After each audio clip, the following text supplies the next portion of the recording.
Hi guys, welcome back to Ashok explains.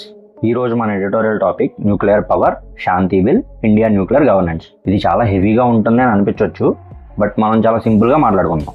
First background of this issue ఏంటంటే, అందరికీ ఒక basic doubt ఉంటుంది, nuclear power ఎందుకు అవసరం అని.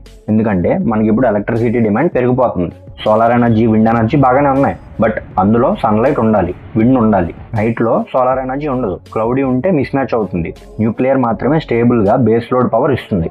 కానీ ప్రజెంట్ సిచ్యువేషన్ ఏంటంటే, ఇండియాకి సప్లై అయ్యే మొత్తం ఎలక్ట్రిసిటీలో జస్ట్ 3% మాత్రమే న్యూక్లియర్ పవర్ నుంచి వస్తుంది. ఇది చాలా తక్కువ. సో దాని గురించే గవర్నమెంట్ ఒక గోల్ పెట్టుకుంది, 2047కి 100 GW న్యూక్లియర్ కెపాసిటీ తీసుకురావాలి అని. అది చాలా పెద్ద నెంబర్.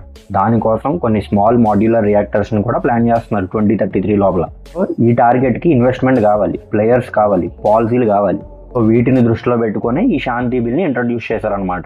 అసలు ఈ శాంతి బిల్ ఇష్యూ ఏంటి, అసలు శాంతి బిల్ అంటే ఏంటో ఒకసారి చూద్దాం. ఈ శాంతి బిల్లో బేసిక్గా న్యూక్లియర్ ప్లాంట్స్కి పర్మిషన్ ఎవరికి ఇవ్వాలి, ఎవరు ఆపరేట్ చేయాలి అనే రూల్ మార్చడానికి వచ్చింది. ఎర్లియర్గా ఏంటంటే మోస్ట్లీ సెంట్రల్ గవర్నమెంట్ ఏజెన్సీస్ మాత్రమే న్యూక్లియర్ ప్లాంట్స్ రన్ చేసేవి.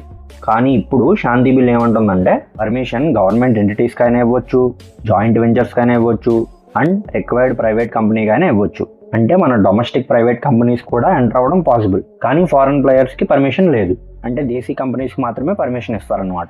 ఒకవేళ ఈ బిల్ మీద క్వశ్చన్ అడిగితే యూపీఎస్సీలో మేబీ ఇలా అడగొచ్చు, like Shanti bill allows foreign players also to participate in nuclear power plants అని చెప్పి అడిగే అవకాశం ఉంది. ఇది ఒకసారి చూసుకోండి. బట్ ప్రైవేట్ ప్లేయర్స్కి ఎందుకు ఇవ్వాలి? న్యూక్లియర్ బిల్డ్ చేయాలి అంటే money, risk share, construction support చాలా కావాలి. గవర్నమెంట్ మాత్రమే తీసుకుంటే చాలా స్లో అవుతుంది ప్రాసెస్. సో ప్రైవేట్ ఇన్వాల్వ్మెంట్ ఉంటే స్పీడ్గా ఫండ్స్ వస్తాయి అండ్ రెస్పాన్సిబిలిటీ ఉంటుందన్నమాట. సో దాని గురించే ఈ శాంతి బిల్ని ఇంట్రడ్యూస్ చేశారు. నెక్స్ట్ పాయింట్ ఏంటంటే, ఎడిటోరియల్లో ఒకటి చాలా హైలైట్ చేసి చెప్పారు, న్యూక్లియర్లో కొన్ని పార్ట్స్ చాలా సెన్సిటివ్ అని. ఎగ్జాంపుల్గా like nuclear fuel cycle, uranium processing, spent fuel, proliferation issues, ఇవి గవర్నమెంట్ కంట్రోల్లో ఉండాలి. ప్రైవేట్ కంపెనీస్కి ఫుల్ యాక్సెస్ ఇస్తే సేఫ్టీ రిస్క్ ఉంటుంది అండ్ మిస్యూజ్ చేసే రిస్క్ కూడా ఉంటుందన్నమాట. సో బిల్ ఎంత బ్యాలెన్స్గా మెయింటైన్ చేస్తుంది అనేది ఇక్కడ పెద్ద క్వశ్చన్. అండ్ నెక్స్ట్ పాయింట్, ఈ బిల్ అసలు ఎందుకు న్యూస్లో ఉందో చూద్దాం. చాలా సింపుల్, శాంతి బిల్లో లయబిలిటీ అండ్ గవర్నెన్స్ క్లారిటీ లేదు. సేఫ్టీ, రెస్పాన్సిబిలిటీ, అకౌంటబిలిటీలో కొన్ని లూప్ హోల్స్ ఉన్నాయని క్రిటిసైజ్ చేస్తున్నారు. ప్లస్ రెగ్యులేటర్ ఇండిపెండెన్స్ లేకుండా డెసిషన్స్ అన్ని పొలిటికల్ ఇన్ఫ్లుయెన్స్లో పడతాయని చెప్పి చాలా భయపడుతున్నారు జనాలు. సో ఇక్కడ public trust and investor trust రెండు డౌట్లో ఉన్నాయి. సో ఇక్కడ లయబిలిటీ ప్రాబ్లం అంటే ఏంటంటే, బిల్లో ఏం చెప్పారు అంటే, ఆపరేటర్కి మ్యాక్సిమం 3000 crores స్పెండ్ చేస్తాం అని చెప్పారు లయబిలిటీ కింద. మరి యాక్సిడెంట్ పెద్ద స్కేల్లో జరిగితే చెర్నోబియల్ లాగా ఆర్ ఫుకుషిమా లాగా 3000 crores సరిపోతాయా?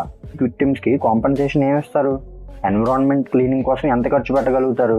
అదే సెకండరీ డౌట్. గవర్నమెంట్ ఏం చెప్తుందంటే వి విల్ పే మోర్ అని చెప్తుంది, బట్ ప్రైవేట్ ఆపరేటర్ ఎందుకు కేర్ఫుల్గా ఉంటాడు ఇఫ్ లయబిలిటీ తక్కువ ఉంటే? ఇక్కడ ఎడిటోరియల్లో బిగ్గెస్ట్ పంచ్లైన్ ఒకటి రాశారు, nuclear governance needs independent regulator అని. ఇప్పుడు అపాయింట్మెంట్స్లో centre and atomic energy commission influence ఎక్కువగా ఉంది. సేఫ్టీ డిసిషన్స్ పొలిటికల్ ప్రెషర్స్తో తీసుకుంటే పబ్లిక్ ట్రస్ట్ పోతుంది, ఇన్వెస్టర్స్ కూడా భయపడతారు. లైక్ ఎలా అంటే, మనీ వాళ్ళు వేస్ట్ చేయరు కదా ఇఫ్ రూల్స్ అన్ప్రెడిక్టబుల్గా ఉంటే. సో ఈ ప్రాబ్లమ్కి ఎడిటోరియల్లో కొన్ని సొల్యూషన్స్ సజెస్ట్ చేశారు, అవి ఒకసారి చూద్దాం. ఫస్ట్ది, రెగ్యులేటర్ని కంప్లీట్లీ ఇండిపెండెంట్ చేయాలి, ఎందుకంటే సేఫ్టీ డిసిషన్స్ హానెస్ట్గా రావాలి అని చెప్పి. అండ్ సెకండ్ది, లయబిలిటీ క్లియర్గా ఉండాలి, విక్టిమ్ కాంపెన్సేషన్ అష్యూరెన్స్ ఉండాలి అని. అండ్ థర్డ్ది, సెన్సిటివ్ న్యూక్లియర్ ఏరియాస్ ఏవైతే ఉన్నాయో అవి గవర్నమెంట్ దగ్గరే ఉండాలి, ప్రైవేటైజేషన్ చేయకూడదు. అండ్ ఫోర్త్ది, ప్రైవేట్ పార్టిసిపేషన్ ఉండొచ్చు, బట్ రూల్స్ ట్రాన్స్పరెంట్గా అండ్ స్ట్రిక్ట్గా ఉండాలి. అండ్ ఫిఫ్త్ది, వన్ స్టాట్యూట్లో సేఫ్టీ, డిస్ప్యూట్ సెటిల్మెంట్స్, ఎన్ఫోర్స్మెంట్ అన్నీ క్లారిటీగా ఉండాలి. ఇక్కడ స్టాట్యూట్ అంటే ఏంటంటే, అదొక బాడీ లాగా, లైక్ యూపీఎస్సీ బాడీ, ఎస్ఎస్సీకి ఒక బాడీ ఇలా ఉంటాయి కదా, అలా ఒక బాడీ అనమాట. ఇక్కడ నా పర్సనల్ ఒపీనియన్ ఏంటంటే, ఎస్ న్యూక్లియర్ పవర్ కావాలి, కానీ బ్లైండ్ ప్రైవేటైజేషన్ కరెక్ట్ కాదు. న్యూక్లియర్ యాక్సిడెంట్ అంటే ఒక ఏరియాలో లైఫ్ లాంగ్ డ్యామేజ్, అది లయబిలిటీ 3000 కోట్లు ఎటు సరిపోదు. న్యూక్లియర్ సెక్టార్లో ట్రస్ట్, సేఫ్టీ, ప్రొఫెషనల్ ఇండిపెండెన్స్ ఉండాలి.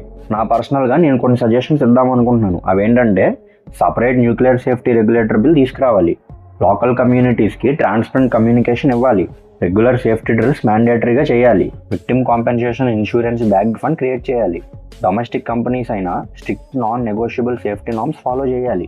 శాంతి బిల్ ఒక బిగినింగ్, స్టెప్పింగ్ స్టోన్ లాంటిది, కానీ రెగ్యులేటరీ ఇండిపెండెన్స్ లేకుండా ఫుల్ సేఫ్టీ గ్యారంటీ లేదు. అయితే మీరేమనుకుంటున్నారని కింద కామెంట్ చేయండి.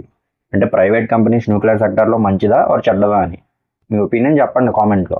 వీడియో నచ్చితే లైక్ చేసి, షేర్ చేసి, సబ్స్క్రైబ్ చేయండి. నెక్స్ట్ ఎడిటోరియల్లో కలుద్దాం. Thank you and see you tomorrow.